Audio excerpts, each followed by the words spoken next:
चिता लगी अमावास्या उपलक्षे आज मुझे नहीं क्षीर चितौ पिठार रेसिपी ये आपने देखिपे पिठाटी केते सफ्ट हो भितर पूरा जालीदार हो बहुत ही टेस्टी लगी था ये क्षीर चितौ पिठा खावाई आपन को पसंद कि नहीं कमेंट करके निश्चय जनइबे। तेज चलते रेसिपी स्टार्ट करवा।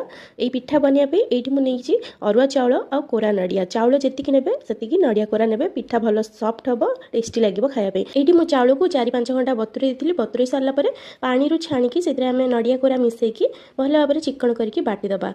बाटिला बेले बेसी पानी व्यवहार करेंगे कारण आम पर पानी बा क्षीर व्यवहार करवा। तो ये देखो आम बेटर रेडी एवं कवर करके 4-5 घंटा फुलवा छाड़ीदबा। तापर गैस उपर गोटे कड़ई बसेबा से दवा 2-3 चामच चीनी चीनी को आम कैरामेलाइज करवा। एमती कलर आसीगले आप अल्प टिके पानी प्रथम देदेवे तापर क्षीर देवे।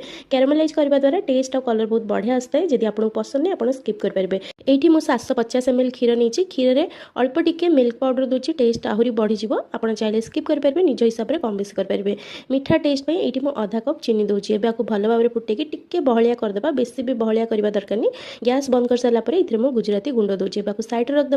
5 घंटा पर ये देखो आम बेटर पूरा बढ़िया से फर्मेंट हो जाए। ये देखो बेटर कन्सिस्टेंसी केते थिक हो जाए। स्वाद हिसाब से लुण 2 चामच चीनी दबा टेस्ट बहुत भल आसता है। तापर ये मिसेबा उषुम क्षीर ये मुझे आधा कप क्षीर नहीं उषुम क्षीर मिसेले बहुत बढ़िया पिठा स्पंजी होता है बढ़िया जालीदार होता है।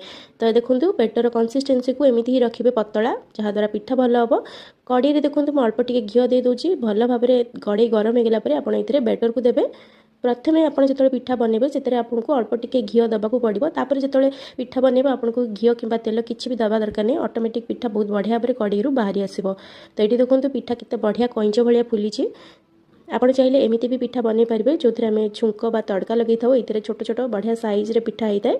तो ये देखो भी पिठा बहुत बढ़िया से फुली और बहुत बढ़िया भाव में बाहरी आसूँ। आप पूरा डिटेल रेसिपी देखा चाहते ऑलरेडी मो चैनल अपलोड अच्छी।